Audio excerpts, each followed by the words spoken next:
Salut tout le monde, j'espère que vous allez bien. Vous remarquez bien qu'il n'y a pas d'élèves à cause du Covid-19, malheureusement, mais j'ai quelques invités avec moi cette fois-ci.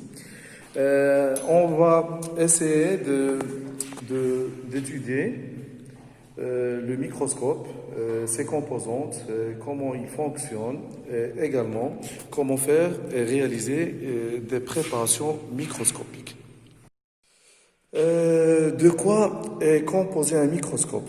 Bon, on va voir en gros, on va pas étudier tous les éléments du microscope, mais quelques éléments qui sont importants. Tout d'abord, on a toujours besoin d'une source lumineuse, c'est-à-dire une lampe. Des fois, à la place de la lampe, on utilise un miroir pour tout simplement utiliser la lumière naturelle selon les conditions. Bon, si nous avons de l'électricité, pardon, on utilise la lampe comme source lumineuse. Puis, d'autres éléments, comme le diaphragme, nous avons le condensateur, mais qui n'est pas important pour vous, mais ce qui est important, c'est le diaphragme pour régler le flux de la lumière, ou bien la quantité de la lumière. Également, nous avons une platine. Vous suivez bien Mohamed Eider, hein? Nous avons une platine où on peut mettre l'objet qu'on va l'observer.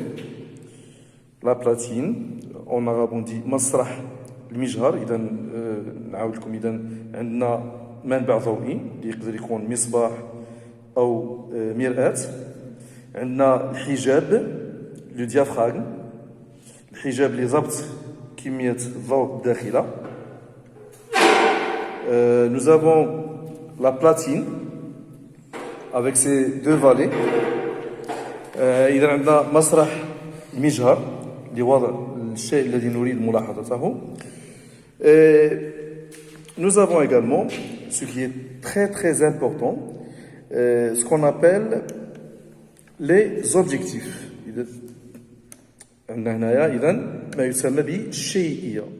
Vous avez là ce qu'on appelle l'objectif, qui est très onéreux, très cher. L'objectif est un système de lentilles qui nous permet de faire de grossissement, qui nous permet donc d'agrandir l'image ou bien l'objet qu'on veut l'observer. Si vous remarquez bien qu'il y a quelques chiffres qui ne sont pas très importants pour vous, mais vous avez là le chiffre 40.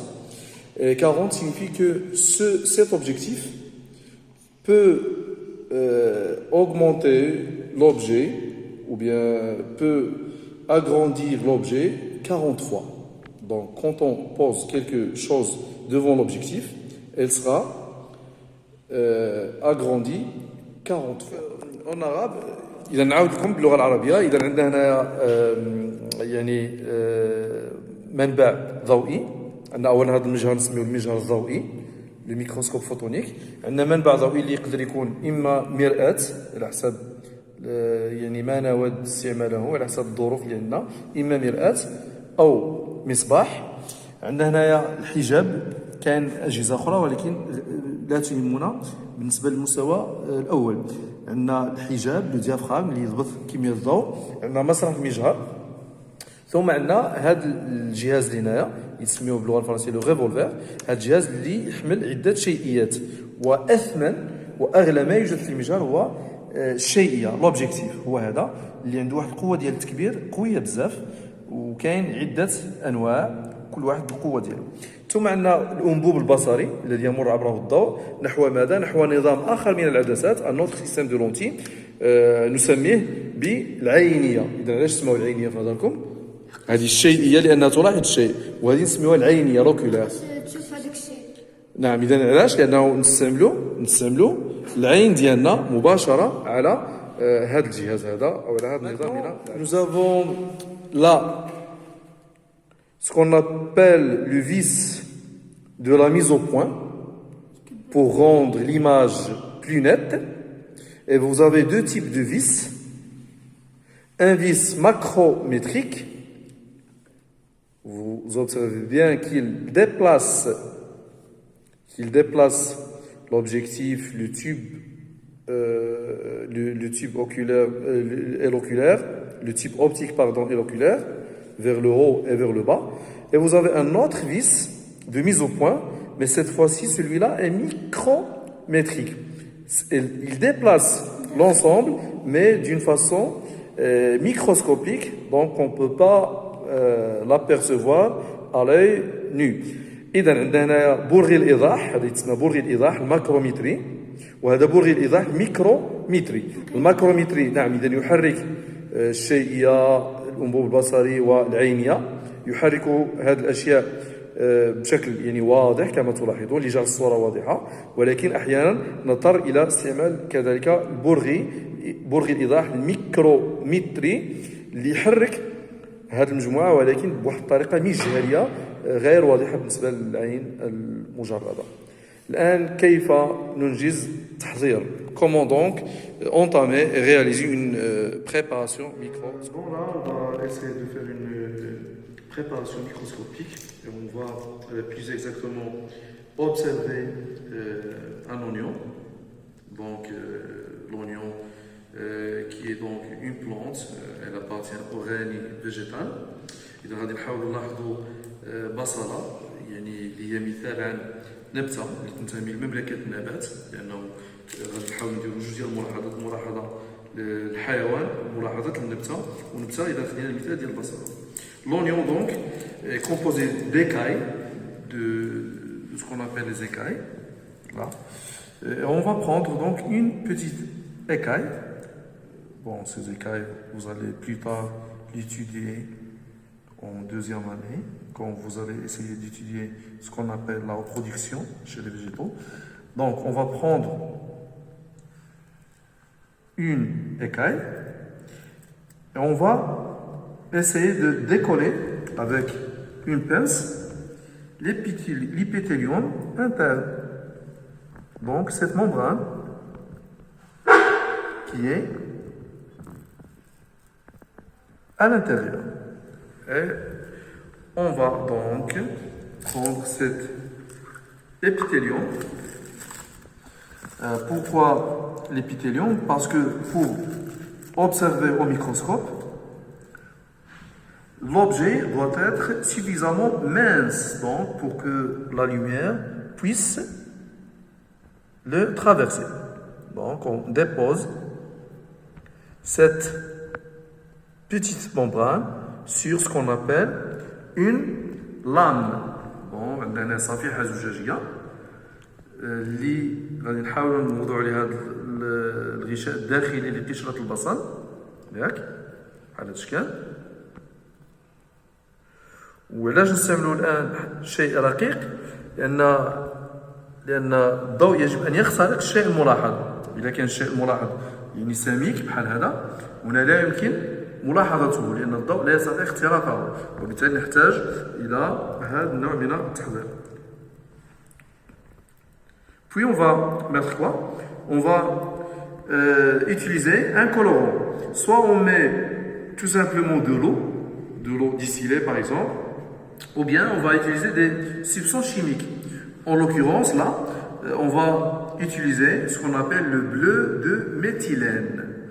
إذا غادي نستعملوا هنايا إما نستعملوا الماء ولا مواد كيميائية كاين بزاف.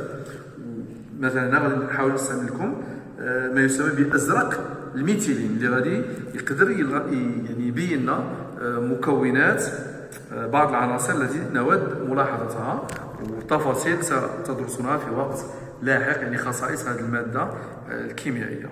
Donc on va déposer une goutte du bleu de méthylène sur notre préparation.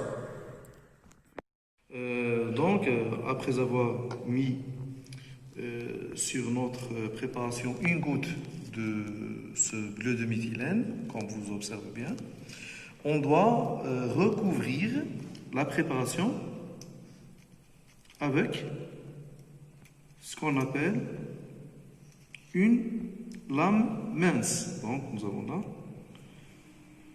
une lame mince. Donc, comment la déposer? On va faire de sorte que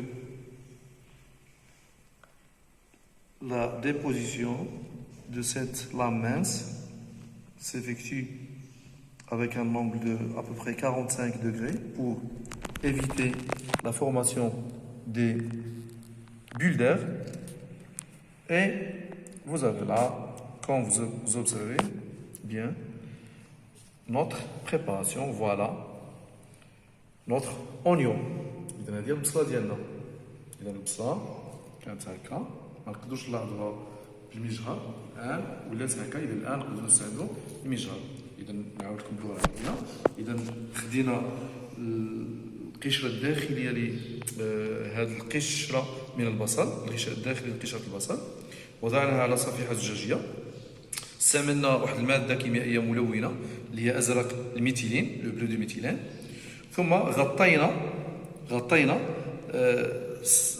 الشيء الملاحظ بصفيحة زجاجية. إذا هذه تسمى صفيحة زجاجية، اون لام، وهذه اون لاميل، صفيحة تصغير ديال صفيحة، صفيحة زجاجية، اون لاميل donc qui va protéger l'objet, mais surtout, il va protéger notre objectif. Maintenant, on va déposer notre préparation sur bien sûr la platine, sur la platine, et on va les fixer en utilisant ces deux valets, d'accord? Puis, on va utiliser le petit objectif. Toujours, au début, on utilise le petit objectif. Puis, bon là, je vais enlever mes lunettes. Puis, je vais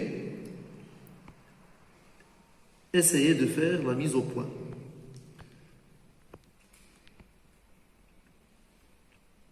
Voilà, mon observation est parfaite. Mais maintenant, je vais faire un fort grossissement. Je vais donc agrandir et je vais utiliser l'objectif 10. Donc 10 multiplié par 10, ça va nous donner un grossissement de 100. Très bien.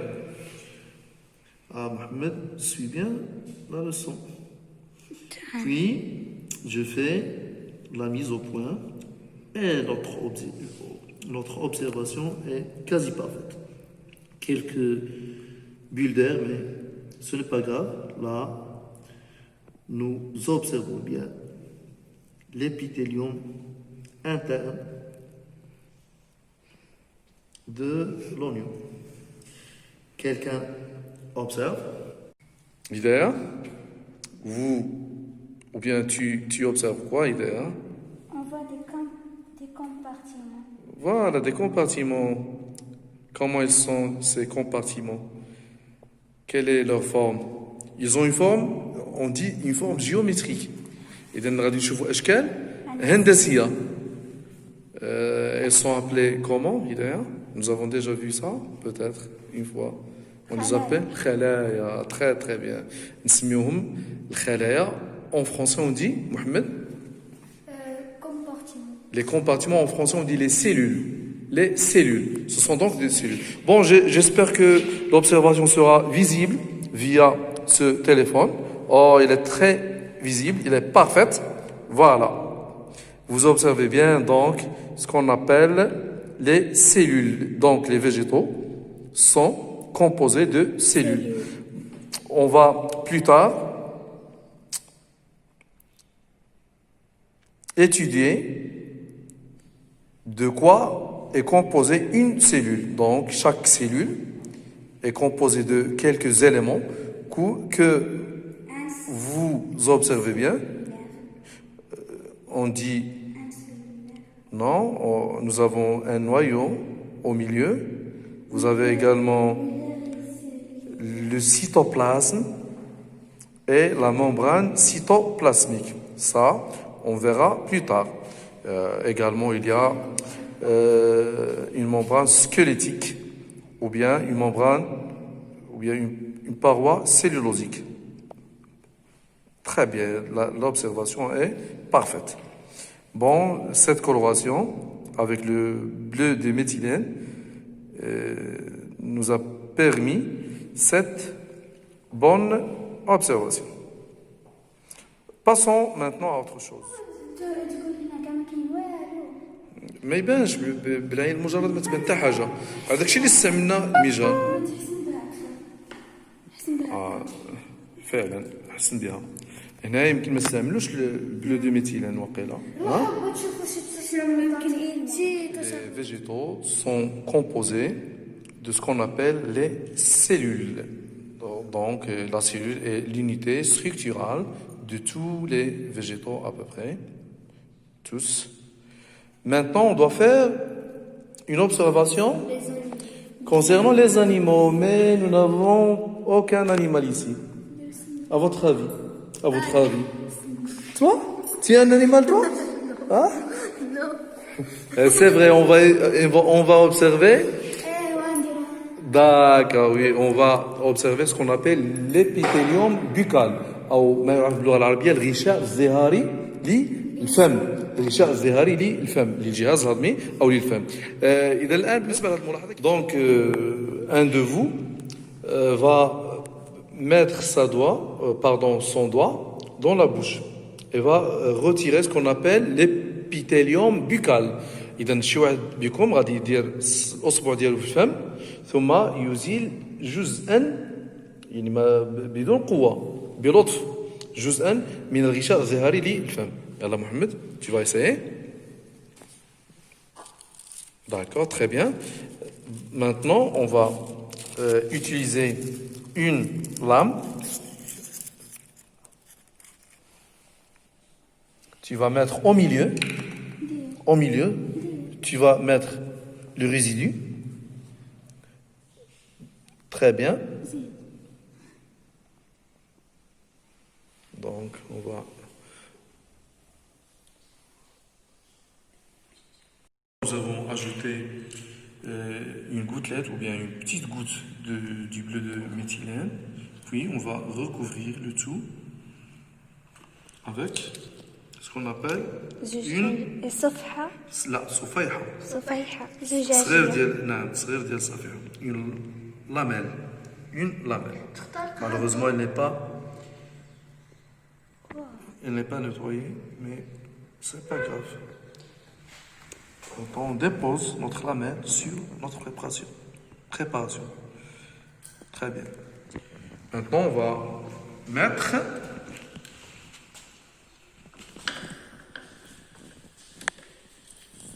la préparation qui contient donc un petit peu de l'épithélium buccal de notre cher Mohamed. Et on va essayer une observation. Là, nous avons déposé notre objet sur la platine et on va essayer de faire une observation. Maintenant, qu'est-ce que nous allons observer? Des opérations. Là, vous observez bien la présence. J'espère que c'est visible. Bon, l'observation est très belle. Malheureusement, ça ne se voit pas. C'est vrai, il y a une cellule animale, des cellules animales qui n'ont pas une forme particulière, comme les cellules végétales, mais on peut distinguer le noyau, le cytoplasme et la membrane cytoplasmique. Tu observes quoi, Mohamed? Des cellules. Des cellules, quelques cellules animales. Donc, tu observes quoi, Idéa? Des cellules. Quelques cellules, d'accord. Quelques cellules. D'animal. Bien sûr, ce sont des cellules animales. Et elles sont différentes de celles des végétaux. Mais on remarque bien la présence du noyau, du cytoplasme et de la membrane cytoplasmique. On refait un autre essai. Peut-être que ça sera visible pour nos élèves qui sont chez eux, dans leur maison. Espérons qu'ils vont bien. Voilà, on peut donc distinguer au milieu quelques cellules. Maintenant, je vais faire un autre essai. Je vais utiliser un autre grossissement qui est plus fort. Là, j'ai utilisé un grossissement plus fort, c'est-à-dire 10 multiplié par 10, ce qui nous donne 100, le grossissement 100, et vous observez bien la présence de cellules. Voilà, au milieu, une cellule avec le noyau plus dense, plus coloré au milieu, entouré de cytoplasme et enfin d'une membrane appelée membrane cytoplasmique. Maintenant, l'observation est très nette avec ce grossissement, donc un fort grossissement. Bon, c'est tout pour le moment. J'espère que vous avez compris et la suite sera sur le WhatsApp dans notre groupe. Et je vous remercie pour votre attention. Salut.